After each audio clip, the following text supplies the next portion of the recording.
Bienvenue sur les news de Samir. Aujourd'hui, on va se marrer la gueule. En effet, il y a eu un drame. Cette surveillante qui nous a quittés assez dramatiquement par un adolescent de 14 ans qui l'a planté.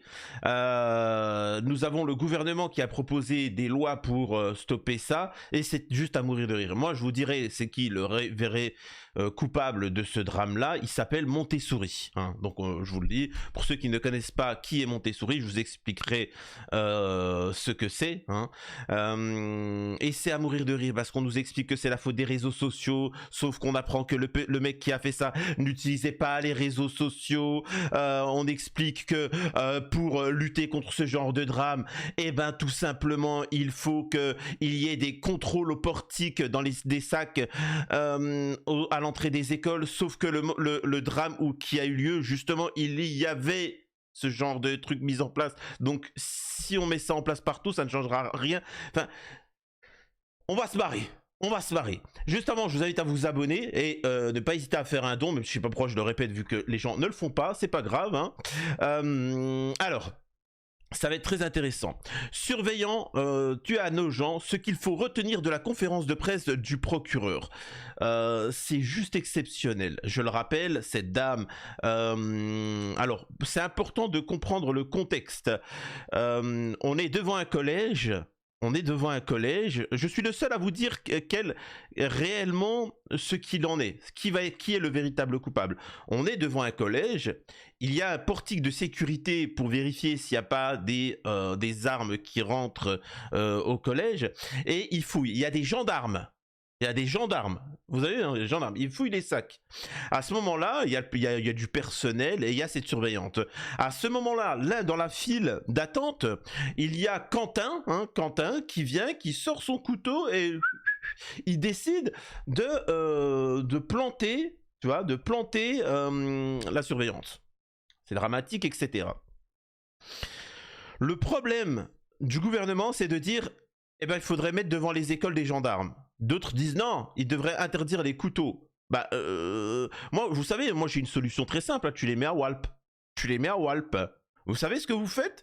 C'est-à-dire que du moment où tu rentres au collège, tu les mets tous à Walp, tu vois, et ils arrivent, ensuite ils doivent se baisser, et ils doivent tousser pour voir s'ils n'ont pas caché quelque chose dans un orifice, et ils rentrent comme ça à Walp. Comme ça, c'est une sécurité. Oh, c'est une très bonne idée. Mais les mecs, ils sont complètement tarés. Alors que l'ennemi principal de tout ça, toutes nos problématiques, c'est Montessori. C'est ça le problème. Et là, il faut savoir que c'est une secte, souvent, il y a de tout, hein, surtout les musulmans. La secte Montessori, c'est surtout les musulmans qui y adhèrent. Mais vous allez voir en commentaire, les pro-Montessori me tomber dessus. Tu vois. Alors déjà, je vais clairement vous dire, fermez-la. Vous n'êtes même pas capable d'avoir de l'autorité envers vos enfants, donc tu la fermes avec moi, ok, hein, vous êtes bien gentil. Ce qu'il faut retenir de ce drame. Une femme de 31 ans a perdu la vie ce mardi 10 juin, poignardée à plusieurs reprises par un élève du collège où elle était surveillante. Le collégien âgé de 14 ans est toujours en garde à vue. Une surveillante est morte, etc. L'adolescent n'exprime pas de regret. Concernant les faits de ce mardi, selon le procureur, le suspect n'explique pas véritablement son passage à l'acte et n'exprime pas de regret ni de compassion pour les victimes. C'est très important. Retenez bien ces éléments, ça a une importance. Pas de regret. Voilà. Il se montre détaché tant au regard de la gravité des faits reprochés que des conséquences vis-à-vis de lui-même, a expliqué Denis Devalois. C'est très important. C'est-à-dire qu'il ne comprend pas, il en a strictement rien à faire au niveau de ce qu'il a fait, même au niveau de sa vie à lui, au niveau des conséquences. Très important, retenez bien ça. En outre, le collégien de 14 ans a indiqué qu'il voulait faire le plus de dégâts. Le procureur a mentionné une fascination pour la mort et la violence, parlant d'un jeune qui utilise pas peu les réseaux sociaux, mais qui apparaît en perte de repère quant à la valeur de la vie humaine. Il utilise peu les réseaux sociaux. Je rappelle que, alors je vous les montrerai après, qu'Emmanuel Macron a dit le problème, c'est d'interdire les réseaux sociaux aux jeunes. Le mec, il n'utilisait même pas les réseaux sociaux. Tout ça pour vous dire que quand en France il y a un drame, Personne ne veut régler ce problème-là. Personne ne cherche l'origine du problème. Tout le monde cherche par opportunisme à placer ses billes. On a l'extrême droite et les patriotes français à fleur de lys qui viennent et qui te disent quoi? C'est de la faute des Arabes. J'allais dire le boubip nul. C'est de la faute dessus. C'est quoi le rapport? Et la surveillante elle est machin, elle s'appelle Marie ou je sais pas quoi, lui s'appelle Quentin, dans un patelin machin, c'est quoi le rapport avec... C'est de la faute de l'immigration, tu vois. On a le groupe Soros, Macron et compagnie qui sont là, il faut interdire les réseaux sociaux et obliger la vaccination. C'est quoi le rapport? C'est quoi le rapport? Non, c'est pas grave, tu vois, c'est comme ça. T'as toute la claque des médias, oui, c'est parce qu'on soutient pas suffisamment Israël. C'est quoi le rapport, toi? Et ils sont tous fracadingues. Vraiment, ils sont tous fracadingues. Il n'y en a pas un pour rattraper l'autre. Parce qu'ils font de la politique. Ils font que de la politique. Et ils ne m'écoutent pas. C'est ça. Les gens ne m'écoutent pas. On poursuit. Il ne ciblait pas particulièrement la victime. Le collégien âgé de 14 ans a voulu s'en prendre à une surveillante sans cibler, en particulier l'une d'entre elles, a indiqué le procureur de Chaumont. Il indique avoir agi ainsi car il ne supportait plus, très important s'il vous plaît, retenez bien quand je vous dis que c'est important pour la suite, c'est important pour la suite. Il indique avoir agi ainsi, il ne supportait plus le comportement des surveillantes en général, qui auraient eu c'est-à-dire que le mec il a 14 ans, il supportait plus le comportement de ces gens-là parce qu'on lui privait de liberté. Hein. C'est-à-dire que, en fait, il ne respectait pas son autorité. C'est-à-dire que le professeur, c'est-à-dire qu'ils ont refusé l'autorité, son autorité à lui, et donc il a pété un câble. Retenez ses propos, c'est très important. Il ne ciblait pas particulièrement la victime. Denis Devallois a notamment parlé d'un événement lié à un sermon qu'il aurait récemment reçu au collège alors qu'il embrassait sa petite amie, mais que la surveillante qui l'a sermonné n'était pas la victime de mardi. Le mineur a ressassé dès le samedi 7 juin le projet de tuer une surveillante selon ses termes, n'importe laquelle. N'importe laquelle. Très important, retenez bien ça, n'importe laquelle. Pourquoi spécifiquement les femmes? Vous verrez. Le mis en cause a utilisé un couteau de cuisine de 34 cm. Denis Devallois a expliqué que l'adolescent de 14 ans mis en cause a sorti un couteau de son sac et a porté plusieurs coups violents à la surveillante qui se trouvait à l'entrée. Il a précisé que le jeune avec un couteau de... Le mis en cause a immédiatement été maîtrisé par un gendarme blessé à la main, qui a écopé d'une ITT de 10 jours. Voici ce qu'a ajouté le procureur, que les faits sont survenus mardi matin entre 8h15 et 8h30. Le corps de la victime présentait 7 plaies. Comme l'a expliqué le procureur de la République, la victime a décédé sur place à 10h10. Une autopsie a été réalisée ce mercredi et a montré que la surveillante de 31 ans présentait 7 plaies situées principalement sur le côté gauche. Denis Devallois a également évoqué des lésions de défense aux mains ainsi que des plaies au crâne, à l'épaule et une dans le dos à l'origine du décès. Horrible, vraiment horrible. Le suspect ne présente pas de signes évoquant un possible trouble mental. Méthode Montessori, je vous le dis, la méthode Montessori, cherchez pas. Là, je peux vous assurer, hein, et je vous prends un témoin, que vous allez voir plein de commentaires de femmes musulmanes me tomber dessus. T'as pas honte? T'as pas honte? Attention, hein, c'est pas spécifique aux musulmans, mais c'est vrai que la méthode Montessori, je vous expliquerai ce que c'est pour comprendre l'origine de ce drame-là. C'est 70% des musulmans qui la pratiquent et le reste, voilà, bon, bref. Il est issu d'une famille unie et insérée professionnellement, qui n'a aucun antécédent judiciaire. Très important, très important. La méthode Montessori, c'est pas des délinquants qui le font, des parents cas sociaux, je sais pas quoi. C'est différent. Le suspect avait été exclu à 2 reprises de l'établissement pour des faits de violence commis sur 2 élèves. L'un de sa classe est un élève de 6e, en novembre et en décembre. Mais aucun nouvel incident n'avait été relevé dans l'établissement depuis. Quand on apprendra c'est quoi ces incidents, vous apprendrez que d'une manière ou d'une autre, il a été frustré. C'est-à-dire qu'il y a eu un non, il y a eu quelque chose. C'est-à-dire que c'est-à-dire que l'autre, il était assis à sa place et le Quentin, il est venu, il a dit, est-ce que je vais m'asseoir sur cette table-là? Et lui, il lui a dit, mais depuis le début de l'année, c'est ma place. Frustration, refus, il a pété un câble. Donc, méthode Montessori, vous allez voir, je vous expliquerai. En outre, lors de sa garde à vue, il ne présente aucun signe évoquant un possible trouble mental. Donc voilà. Alors, avant de vous montrer la suite Evan, le beau-fils de Mélanie, tous les propos qui ont été dits, c'est par exemple, on a Gabriel Attal. Attends, excusez-moi. Gabriel Attal qui s'exprime. La politique. Regardez. Hein. Est-ce que la société a été trop laxiste? Si je viens de faire voter une loi pour renforcer notre arsenal répressif. Donc oui, la réalité, c'est que ces dernières années, on a, je pense... Alors quand il dit l'arsenal, c'est l'interdiction de la abaya. Hein. Ouais, l'interdiction de la abaya, ne vous inquiétez pas. Trop attendu avant de prendre des mesures. Vous inclut donc Emmanuel Macron élu depuis 2017, vous avez occupé plusieurs fonctions ministérielles, vous avez été plusieurs fois ministre de l'Éducation nationale, Premier ministre, certes. Attendez, moi je suis... Voilà, exactement. C'est-à-dire que le français, il est là, ouais Gabriel Attal, vas-y, tu vas tout décoiffer. Mais le mec, il est au pouvoir depuis 7 ans.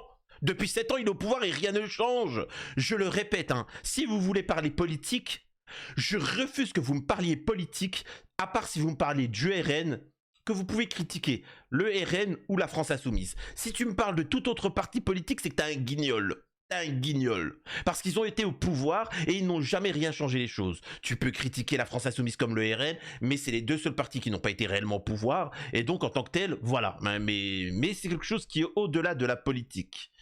C'est moi, mais vous vous incluez dans cette responsabilité depuis plusieurs années face à la montée de la violence? Par définition, mais vous savez, le fait de remettre l'autorité au milieu du village, ça a toujours été un fil rouge dans mon action.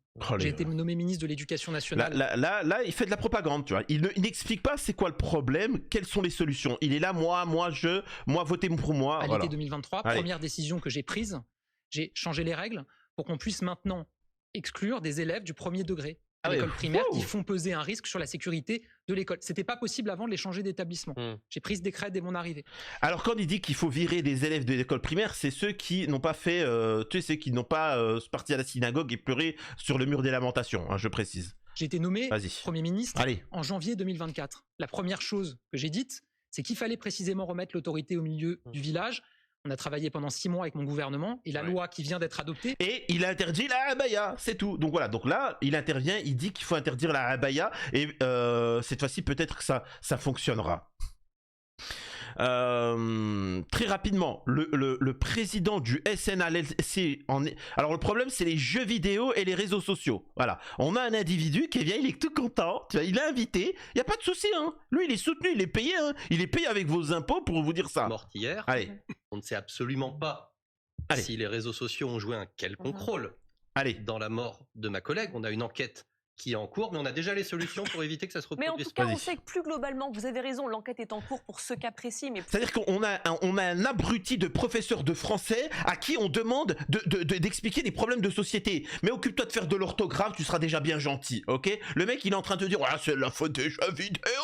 Bah bien sûr, c'est connu qu'au Japon, ils jouent pas aux jeux vidéo, hein, c'est connu, hein. C'est connu qu'au Japon, les jeux vidéo, les réseaux sociaux, ils y touchent pas, bien évidemment. C'est bien connu qu'au Qatar et en Arabie Saoudite, les jeux vidéo, ils y jouent pas, bien évidemment, hein. Mais il y a pas de délinquance là-bas, comment ça se fait? Pourtant, ils jouent tous aux jeux vidéo. Ben, je sais pas, c'est comme ça, hein. Parce qu'un abruti de professeur de français vous a dit, c'est de la faute des jeux vidéo. Oui. Bien sûr, qu'est-ce qu'ils sont teubés. Alors avant de continuer, je vais vous expliquer ce que c'est la méthode Montessori. La méthode Montessori, c'est une secte religieuse, semi-religieuse, où des petits... la classe moyenne, c'est juste un truc de classe moyenne. C'est-à-dire que t'as la classe populaire...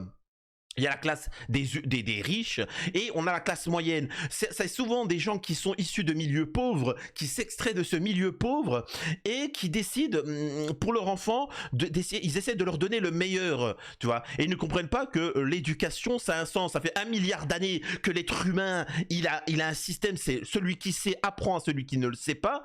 Tu vois, c'est comme ça, hein. C'est-à-dire que quand tu apprends la chirurgie, quand tu apprends la médecine, c'est des médecins, des chirurgiens, des professeurs qui connaissent truc et qui t'apprennent, tu vois, c'est logique, hein, c'est comme ça. Quand tu apprends, je sais pas, quand tu apprends n'importe quel métier, t'as un maître qui t'apprend et voilà. Et la méthode Montessori, ça t'explique que l'enfant n'est pas un enfant. L'enfant est un adulte dans un corps d'enfant. Et en tant que tel, il n'y a pas de savoir. Tout le monde a le savoir. C'est juste la manière de l'exprimer. C'est-à-dire qu'un bébé, il faut bien que vous compreniez qu'un bébé, un nourrisson, quand il parle comme ça, et ben en fait il s'exprime, il a un langage. Il est en train de te parler de géopolitique, de géostratégie. Ce que je vous dis n'est pas une blague. Ce que je vous dis n'est pas une blague. Discutez avec des gens de Montessori, vous allez voir en commentaire, on va me critiquer. Ils pensent que les bébés sont aussi intelligents que vous et moi, c'est juste qu'ils ne peuvent pas encore s'exprimer. Et en tant que tel, il a son libre choix, il peut décider de ce qu'il veut. Et donc, par exemple, quand un enfant de 4 ans te dit « je veux manger des frites », tu n'as pas à le frustrer. Donc tu lui donnes tes frites, tu vois. Faut que tu lui donnes ses frites. Et quand le soir même, il te redemande des frites, et ben tu lui redonnes des frites pour pas le frustrer, tu vois. Et les parents mauvais, durs, qui ne sont pas de la secte, qui eux obligent, comme moi, ces enfants à manger un peu de tout, à manger de la salade, des fruits, des légumes, des plats différents, histoire qu'ils goûtent, et pas juste des frites, caca, frites, tu vois. Et donc, ils ne sont jamais frustrés. C'est-à-dire que t'as l'enfant, par exemple, moi mon enfant ne dit pas de gros mots, elle est bien éduquée, elle est carrée. Une fois quand elle était toute petite, à un moment je lui dis allez tu montes dans ta chambre, elle fait hop. Hey, si tu as quelque chose à dire, tu me le dis, mes trucs. Allez, 2 minutes au coin. C'est tout. C'est comme ça, tu le frustres, l'enfant tu le frustres parce que la vie c'est une frustration, tu l'apprends à que parfois tu as des difficultés, il va falloir travailler pour acquérir un certain niveau, pour avoir telle ou telle chose, sauf que la méthode Montessori considère que la frustration est grave, il ne faut pas frustrer un enfant, et donc il mange ce qu'il veut. Quand l'enfant il vient, c'est-à-dire que l'enfant il te dit à ses parents bande de pipe, je vous pipe dans ton pipe, espèce de pipe, pipe, pipe, pipe. Les parents ils sont là, c'est très bien, exprime ce qu'il y a dans ton cœur, tu vois, machin.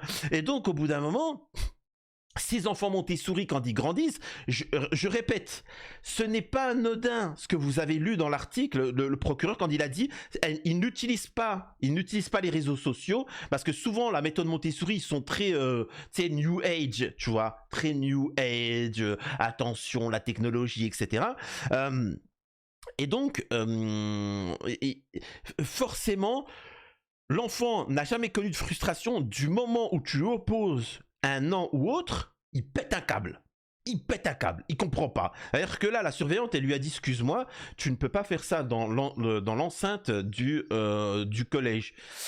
Oh là là, il a pété un câble. Oh mon Dieu, on m'a opposé résistance. Tu sais qui je suis, moi? Donc voilà, donc c'est pour ça il a pris le couteau et il s'est fait plaisir. Et c'est pour ça ça vous surprend dans le texte, on y dit il n'a aucun remords, parce que depuis petit on lui a pas appris, il n'a pas de remords, tu vois. Là il attend juste que c'est Montessori quoi, c'est tout, c'est comme ça, c'est des enfants pourris gâtés, tu vois. Et vraiment c'est uniquement ça, et c'est pas le problème de mettre des policiers devant truc ou devant des couteaux. Attendez, regardez, vente de couteaux mineurs, François Bayrou, ce qu'il faut retenir des annonces de François Bayrou. François Bayrou qui s'est exprimé t'explique que le problème c'est qu'en France on vend des couteaux. Qu'est-ce que vous voulez que je vous dise?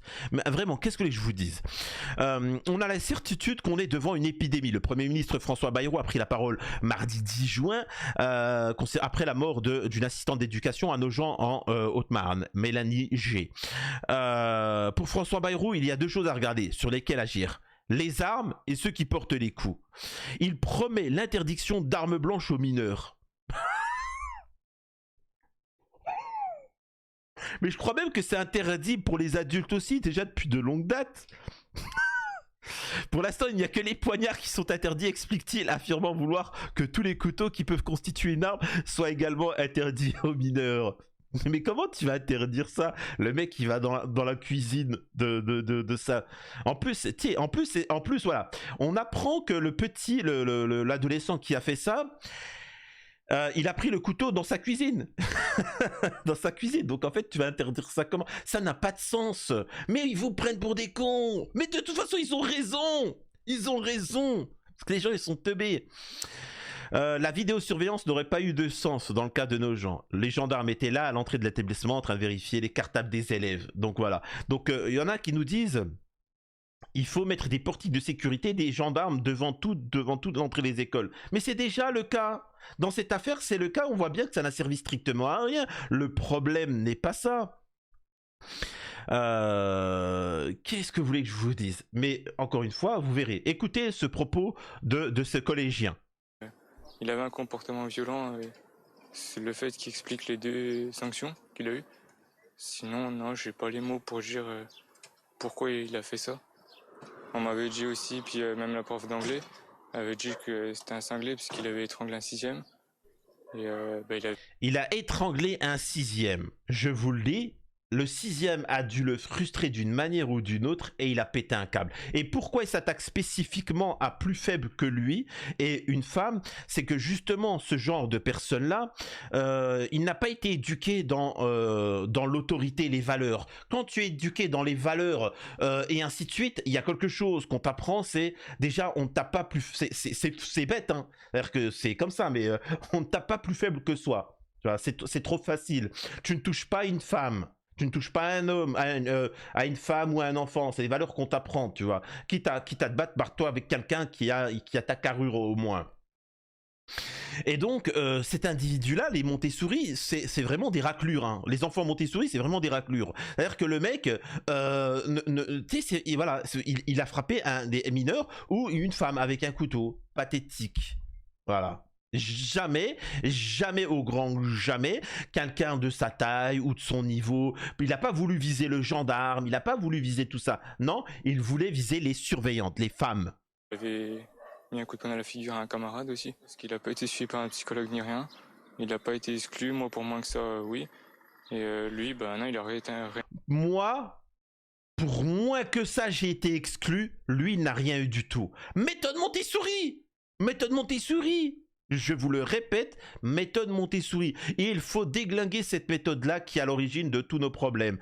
Et en fait, c'est l'éducation. Hein. Pour certains, c'est la méthode Montessori. Pour d'autres, c'est dû à l'immigration, l'éducation des parents issus de l'immigration qui, leurs enfants, dans leur culture, c'est ce qu'on appelle les enfants rois. Ils ont tout le temps raison. Mon fils, j'ai juré, il a tout le temps raison. C'est du racisme. Voilà, tu vois, voilà, il a tout le temps raison. Il faut savoir, hein, d'ailleurs, tu prends, je répète, tu vas à 2h du matin, tu vas dehors, tu vois que des personnes issues d'immigration. Les parents, ils ne disent rien, tu vois. Alors, voilà, je précise, tu vois.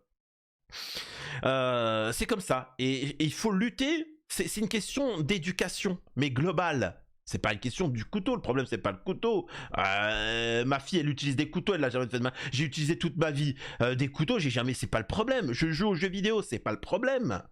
C'est complètement teubé. Excusez-moi de vous dire ça. Donc voilà, un élève de 4e témoigne de la violence de la scène. Écoutez. C'est environ plusieurs dizaines, une vingtaine peut-être d'élèves qui sont venus au collège, rarement seuls, souvent accompagnés de leurs parents. En parlant un peu avec eux, ce sont des collégiens qui ont soit assisté à la scène, soit connaissaient l'auteur du coup de couteau, ou alors ils viennent simplement parce qu'ils appréciaient Mélanie. Et leur point commun, c'est qu'ils cherchent des réponses à leurs questions. Ils ont besoin d'être rassurés après ce qu'ils... il faut me demander à moi si vous voulez des réponses. Ont vu, c'est le cas d'Augustin. Augustin, il a assisté au coup de couteau et il compte se rendre dans cette cellule psychologique demain. Je vous propose d'écouter son témoignage. C'était au micro d'Agathe Pichon. J'arrive avec mon bus et mon bus il arrive toujours en avance. Alors on voit les policiers puis du coup on rentre et le policier il nous dispatche à gauche et à droite. Et puis en fait apparemment il y avait qui arrivait avec un autre bus, il faisait les 400 pas devant le collège, ce qu'il y en a qui disent. Et nous on avançait et le policier il était retourné pour dispatcher les gens avec Mélanie. C'était les deux qui dispatchaient. Et il y a comment qui s'appelle il arrive par derrière Mélanie et là il a planté Mélanie. Moi apparemment il y a eu un coup dans la cuisse et puis un autre coup je sais pas, mais moi j'ai eu le coup dans le dos. Et après Mélanie elle est venue tomber sur nous en fait. Et avec mon copain on avait du sang sur les chaussures. Ce matin c'est toute une ville qui est encore... C'est quand même fou cette histoire. C'est quand même fou cette histoire. Hein. C'est... Je sais pas quoi vous dire. Hein. Alors Florian Philippot, il l'a bien fait remarquer, Florian Philippot. À l'instant, en conférence de presse du procureur de la République, Quentin, le collégien tueur de la surveillante à Nogent, utilisait peu les réseaux sociaux. Mais Macron et Céphale vont continuer à dire que c'est la faute aux réseaux sociaux. Tout ça pour vous interdire et vous faire dans une société où ils pourront vous manipuler sans que vous soyez éveillé, sans regarder du contenu comme le mien. Profitez-en. oh, consommez du contenu comme le mien, profitez-en, il y en aura plus d'ici peu, tu vois. Donc voilà, tout simplement, il y a rien de plus. Tu vois, c'est... Voilà, comme il dit... Voilà, exactement, c'est ce que disent les gens. Au Japon, pays ultra connecté, les ados passent en moyenne 3 à 4 heures par jour sur les mêmes réseaux sociaux que nous. Les attaques au couteau chez les jeunes sont inexistants. Donc il est où le problème? Exactement. Donc en fait, c'est une bande de guignols. Voilà, c'est tout. C'est une question d'éducation, c'est une question de société, c'est une question de laxisme. On a des politiques qui sont là juste pour le buzz. C'est l'Algérie, Tebboune, le gouvernement algérien, le régime algérien, libérez Boualem Sansal. C'est ça, claquer des milliards pour Boualem Sansal. Vous avez perdu 50 milliards de business avec l'Algérie à cause de Boualem Sansal, à cause de politique de Retailleau. Qu'est-ce qu'il a fait Retailleau en France? Rien. Ensuite on a eu l'autre là qui interdit les abaya. Qu'est-ce qu'il a fait? Il a claqué des milliards. Rien. Ils sont tous au pouvoir, à gauche le PS, machin et ainsi de suite. C'est pour ça que je vous dis, ne me parlez que du, s'il vous plaît, si vous voulez me parler politique, parlez-moi que du Rassemblement National, parlez-moi que de la LFI. Je veux bien, et encore que, tu vois, l'autre il te parle d'immigration, l'autre machin. Les États-Unis c'est un pays d'immigrants. Enfin, l'éducation. C'est-à-dire que toi, si tu veux faire preuve d'autorité à ton enfant, on te tombe dessus. Hein, on te tombe dessus, hein. C'est-à-dire qu'on te tombe dessus. Attention, c'est gravissime, machin, on va t'enlever tes enfants, oh mon Dieu, etc. Et ainsi de suite. Mais par contre, c'est pas grave. Ce n'est que le début. Ce n'est que le début. Parce que là, la génération Montessori, elles ont bien grandi et là, ça va être incroyable. Dites-moi ce que vous en pensez concernant cette information-là. Des bisous à tous. Je compte sur vous pour vous abonner à Max et nous soutenir en faisant un petit don.